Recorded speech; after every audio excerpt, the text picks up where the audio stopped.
તો મેં ઓલાને એમ કીધું, તો એમને મળવું હોય તો ક્યારે મળવાનું? એટલે સેજ બારી ખુલ્લી હતી એટલે અવાજ સાંભળી ગયા.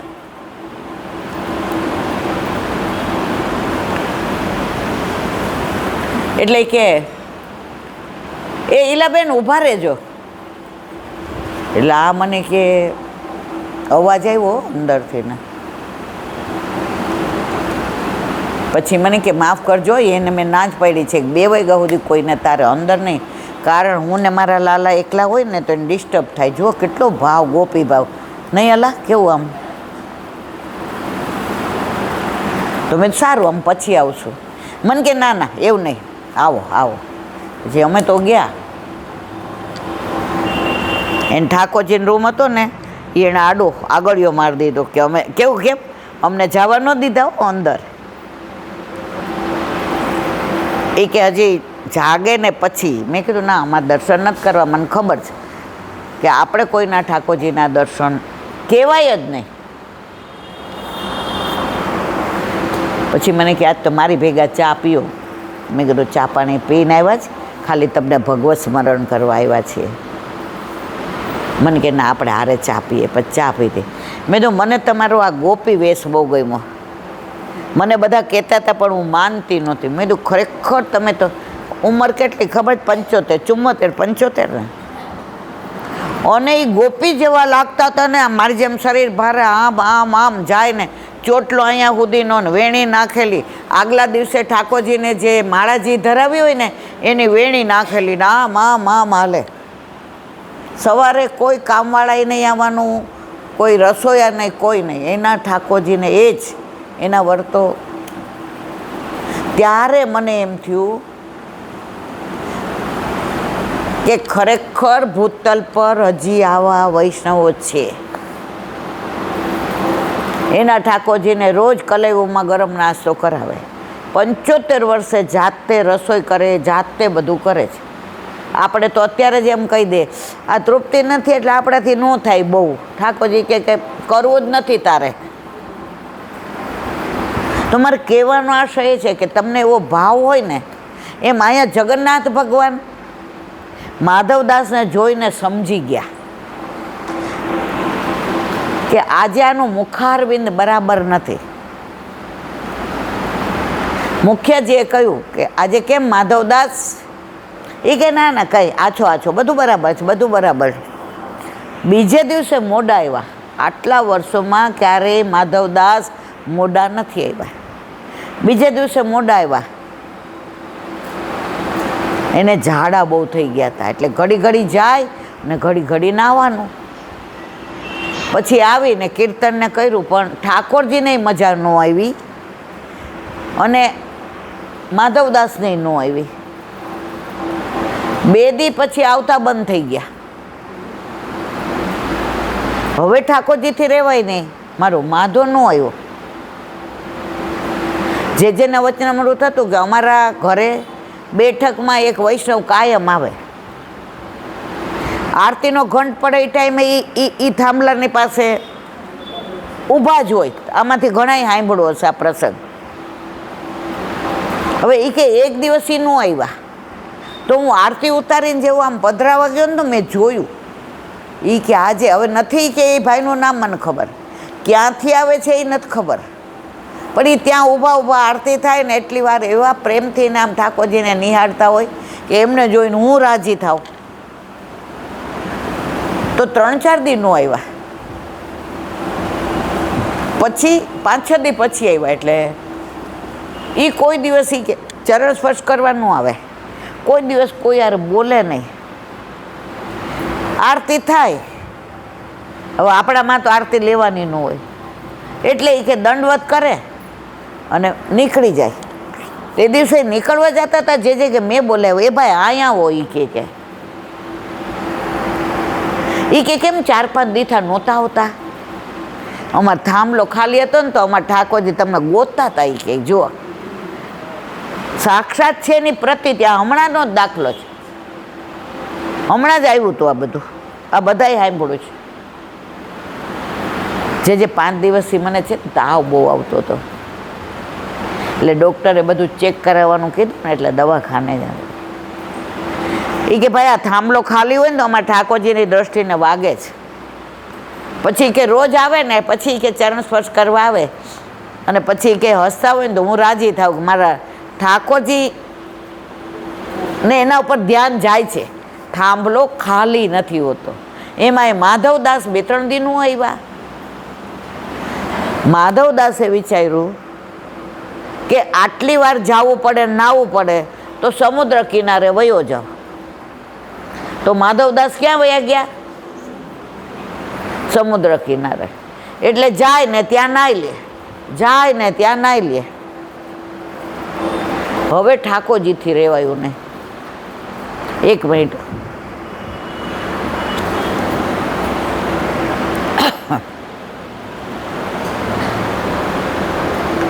હવે ઠાકોરજી પહોંચી ગયા ક્યાં? સમુદ્ર કિનારે. જગન્નાથ ભગવાન એ માધા તને મારા વિના ગમે જ? આટલા બધા દીઠ આવતો નહીં, માધા તને શું થયું છે? અરે નો વાય, અહીંયા હું કેવી પરિસ્થિતિમાં તમને ખબર છે? માધા પણ તાર વિના નથી ગમતું. હાલ પ્રભુ મને જુઓ, મારી પરિસ્થિતિ જુઓ. ઘડી ઘડી જાવું ને નાવું.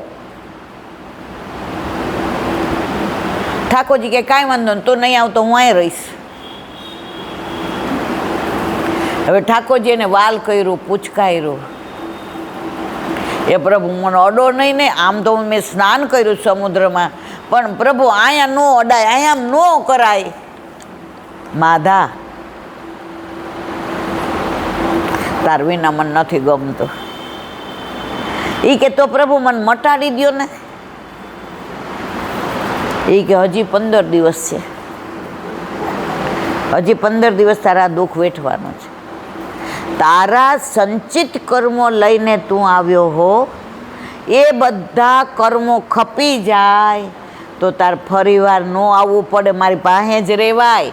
જો આ તારે મારાથી દૂર રહેવું પડે છે ને, જાય 15 દી તારું દુઃખ હું લઈ લઉં છું. શું કીધું? 15 દી તારું દુઃખ. તો જગન્નાથ ભગવાનમાં રથયાત્રા આવે એ પહેલાં 15 દી જાય છે ને પ્રભુ, દર્શન નથી આપતા ને. એ માધવદાસનું દુઃખ લઈ લીધું ને એટલે પ્રભુ સાક્ષાત છે મારા વાલા. આપણી યારે ઘણી વાર આવું થતું હોય.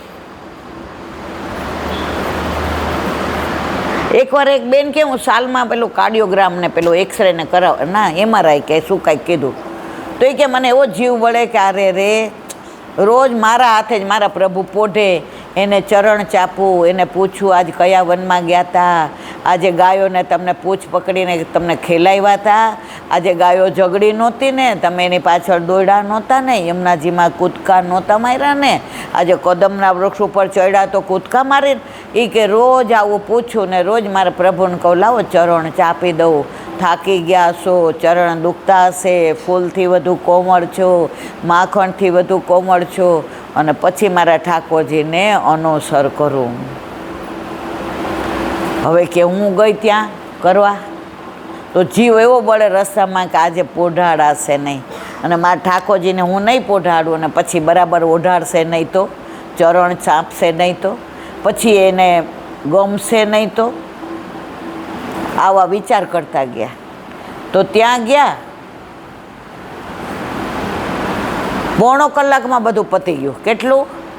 વહુને કહીને ગયા હતા 11-12 વાગશે એટલે વહુએ ચા ભેગી દીધી હતી, કારણ કે ઓલું ડાયાબિટીસ ને બધું ચેક કરે એટલે ભૂખ્યા પેટે હોય ને, તો વહુએ એને કંઈક પૂરી કલવીનું ને ચા ને ભેગું દીધું હતું. મમ્મી તમારા 2 કલાક પછી હોય ને ત્યાં તમારે કાર્ડિયોગ્રામ ને MRI ને કરાવજો, પછી 2 કલાક પછી પાછો ખાઈને કરાવીને આવજો, એટલે તમે તમારે 1-1.5 ભલે વાગે પછી હારે પ્રસાદ લેશો. 1.5 કલાકમાં બધું પતી ગયું. આવીને નાયા. બહુ કે કાંઈ નો મેળ પડ્યો, વળી પાછું કાલ જવું પડશે. એ કે બધો મેળ પડી ગયો. કોણે પાડી દીધો? જેમ એ બેનને નહોતું ગમતું ને એમ ઠાકોરજીને નહોતું ગમતું. પણ ભાવ એવો હજી આપણામાં નથી. આપણે બધા હજી ત્યાં સુધી પહોંચ્યા. આપણે દવાખાને જાય તે જ વિચાર, અરે રિપોર્ટમાં કાંઈ ન આવે તો સારું, મોઢું નું. આપણને બધાને આ જ વિચાર આવે કે નહીં? હું તો એવી જ છું, તમારી મને ખબર નથી. તો કહેવાનો આશય એ જ. તો માધવદાસ માટે થઈને પ્રભુએ માધવદાસનું 15 દિવસની માંદગી પોતાના માટે લઈ લીધી. તો આપણા ઘરે આપણા માથે બિરાજતા આપણા ઠાકોરજી પણ આપણી સાથે આવી જ લીલા કરે છો. આમ તમને ઠીક ન હોય ને તો ઊભું થવાનું મન ન થાય, પણ પ્રભુ ઘરમાં બિરાજતો હોય ને સવારે જેવા નાહી લ્યો ને, ચૈણામત લીધું, નાય ને ચૈણામત લઈને જેવા દંડવત કરીને પૂછ્યું કે મારા વાલા જય જય વલ્લભ પ્રભુ, प्रात समय वल्लभ सुध को उठते ही रसना लीजिए नाम, आनंदकारी प्रभु मंगलकारी अशुभ रणजन पूर्ण काम, इह लोक पर लोक के बंधु को कही सके तिहारो ना, नंद दास प्रभु रसिक सरमणि राज करो श्री गोकुल सुखधाम, तिहारो दरस मोहि भावे श्री यमुना जी, तिहारो दरस मोहि भावे श्री गोकुल के निकट बहत हो लहरन की छवि आवे, सुख दयनी दुखहरनी श्री यमुना जी, मदन मोहन जी की खरी ही प्यारी पटरानी जुक, वृंदावन में रास रचो है मोहन मुरली बजावे सूरदास. आ कीर्तन गाता गाता आम जइए अंदर ने प्रभु जगावन जारी जी भरीए ने बंटा साफ करिए ने त्या बधु व्यवस्थित करिए, दूध ने बधु तैयारी करिए. एमां साचुं कहेजो, तमने तमार शरीर याद आवे छे? मने पग दुखे छे, मने मनमा शुं थाय? दूध न रही जाए, माखणमां मिश्री पधरावी छे सेज भूको, आ दहीनी अंदर से जीराड़ो नाख्यो छे, आ गोरस खाटो तो नहीं होय ने मारा प्रभुनुं खाटो. आपणा मनमा सतत सवारे ठाकोरजीना तत्सुखनो ज विचार आवे. आवे ज मारा वाला के नथी आवतो? तो साक्षात मानीए छीए. तो माधवदास पर आवी कृपा जगन्नाथ भगवाननी हती. आपणा उपर एवी ज छे. पण वरसाद 10 इंच बार पड़े, घरमां पाणी आवतुं थाय अने तोय आपणे न पलळीए, कारण के छतरी लईने ऊभा होय ने बार जोवा जाईए तो छतरी पलळाय. तो प्रभुनी कृपा तो बधा उपर वरसे ज, पण आपणे छतरी लईने ऊभा रहीए ज एटले पलळता नथी. जेना घरे ठाकोरजी नथी ए हजी पलळा नथी. काले अमे अहींया नाव मनोरथमां गया था, केवो आनंद आव्यो तो. त्यां एक बेन आव्या हता. हवे एनी बेनना घरे 8 आमनी सेवा, अने ओला बेन एनी बाजुमां बेठा हता. એટલે અમે બે વાતો સેવાની કરતા હતા. એ કે ઈલા બેન અત્યારે ઓલું ચંદન ઘસીએ છીએ તો ગુલાબ જળ અંદર પધરાવું છું, બરાબર છે? મેં તો મેં કીધું આ બેનના ઘરે કયું સ્વરૂપ બિરાજે છે? મને કે એના ઘરે એના વરનું સ્વરૂપ. એટલે મેં કીધું કાં આવું બોલ્યા? એટલે એ આમ એને ગુસ્સો આવતો હતો. હું આને 2 વર્ષથી સમજાવું છું અને તો એ કે આ બોતડી સમજતી નથી. એટલે મેં કીધું કાં આવું બોલ્યા? એ કે એને પૂછો. મેં કીધું તમારા ઘરે? મને કે અમારા ઘરે બચે ને એટલે બેન બધા 19-20 છે. એટલે મેં તો હું સમજી નહીં મારવાલા, 19-20 એટલે શું? એ કે અધકચરા અધકચરા. મેં તો હજી ન સમજાણું. એ કે પછી છે ને આપણે ઘરે બદરાવીએ ને તો દર્શન કરવા આવે કે ન આવે, પછી એમને ગમે કે ન. મેં કીધું તમે પૂછ્યું તમારા વરને કે પધરાવું? મને કે ના નથી પૂછ્યું. મેં તો તમારી જ ઈચ્છા નથી. તમારી ઈચ્છા હોય અને તમારા વરને પૂછો તો સત્સંગ તો અમે બે સાંભળીએ છીએ. મેં તો તમે પૂછી તો જુઓ. ઓલા બેન કે આજે છે ને એલા બેન હું જ ફોન કરીને એના વરને પૂછી જાઉં. તો એ બેનને બીક છે નહીં લાગતી હતી.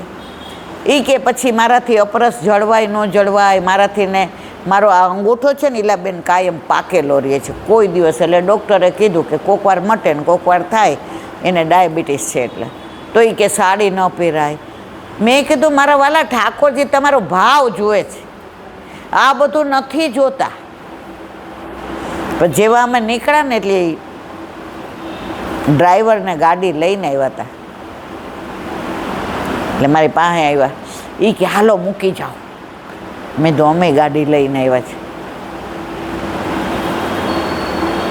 મેં કીધું મૂકી જાઓ એટલે હું સમજી નહીં. એ કે બહાર આવો સમજાવું. મેં તો હા હાલો આવું. પછી આ તો બધા પાછળ હતા નહીં, આપણે દોઢા તરત ગયા. મને કે હું પોસ્ટ કરાવું અને પછી મને કાંઈ સમજણ ન પડે ને ફોન કરું જવાબ દેશો. મેં તો હા. મને કીધું આ પૂનમ છે ને સ્નાન યાત્રા ઈલાબેન, ત્યારે ઠાકોરજી પુષ્ટ કરાવી લઈશ. મેં ચલો સત્સંગ ફલિત થયો. એને વલ્લભે પધરાવવા હશે એટલે એ આવ્યા હતા. તો જો હવે આવશે ને 14ના એ જળ યાત્રા, જ્યેષ્ઠા નક્ષત્રમાં આવશે ને એ સ્નાન યાત્રા. આપણામાં જુઓ જળ યાત્રા, સ્નાન યાત્રા, રથ યાત્રા, પછી કઈ યાત્રા, ચંદન યાત્રા અને મોટી યાત્રા. આ બધી યાત્રા ઘરમાં ઠાકોરજી બિરાજતા હોય ને કરતા હોય ને તો ઓલી મોટી યાત્રામાં જવાનો બીક જરાય ન લાગે. ઉલટાના રાજી થઈએ કે હવે આ નવી આંખે જૂની આંખે નવું જોવું એના કરતાં હાલ મારા વાલા આપણે બે ભેગા. તો આ 14 આવશે તો બધા નદીઓનું જળ ભરીને એનું અધિવાસન કરવામાં આવશે.